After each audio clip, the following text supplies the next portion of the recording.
परम पूजनीय गणिनी आर्य का 105 सुप्रकाशमती माताजी संघ का संध्या की बेला में 12 नगर में मंगल आगमन हुआ। समाज बंधुओं ने उनकी मंगल अगवानी की और उन्हें दिगंबर जैन नस्या लाया गया।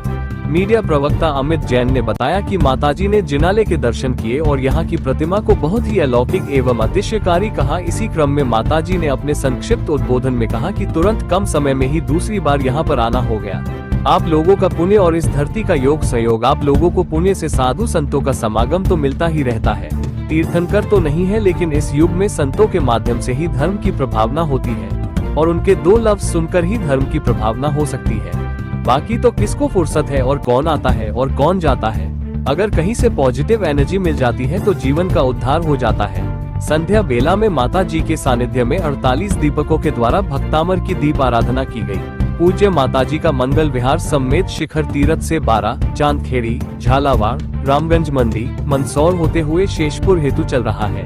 TV1 न्यूज के लिए सारथल से मोहन नागर की रिपोर्ट। तुरंत कम समय में ही वापस दूसरी बार यहाँ आना हो गया। निश्चित ही आप लोगों का पुण्य और हमारा इस धरती का योग सहयोग जो वापस आ गए, तो आप लोग निश्चित रूप से साधु संतों का समागम तो मिलता ही रहता है। और जब कभी इधर आवागमन होता है तो इस रूप से साधु आते हैं, तो उनका सानिध्य प्राप्त करके जरूर श्रावकों को साधु से मार्गदर्शन प्राप्त करना चाहिए।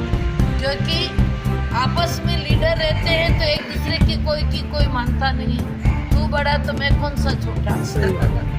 लेकिन एक साधु आगे होकर के कुछ करता है तो उसकी बात को रखी जाती है, मान्यता दी जाती है, क्योंकि साधु निष्पक्ष होता है। धर्म की प्रभावनाएं निश्चित ही अभी हमारे बीच तीर्थंकर नहीं, केवली नहीं, अरिहंत नहीं, तो साधु संतों के माध्यम से ही धर्म की प्रभावना और 2 लफ्ज सुन करके जीवन में धर्म की आराधना हो सकती है। बाकी तो बहुत कठिन है। कौन आता है, कौन जाता है, किसी को फुर्सत नहीं है। फुर्सत है, सब अपने बिजनेस में बिजी हैं, किसी को टाइम नहीं। लेकिन फिर भी प्रभावी साधु आता है तो लोगों को मन से आए चाहे बिना मन से आए आना पड़ता है। नहीं जाएंगे तो अच्छा नहीं लगेगा।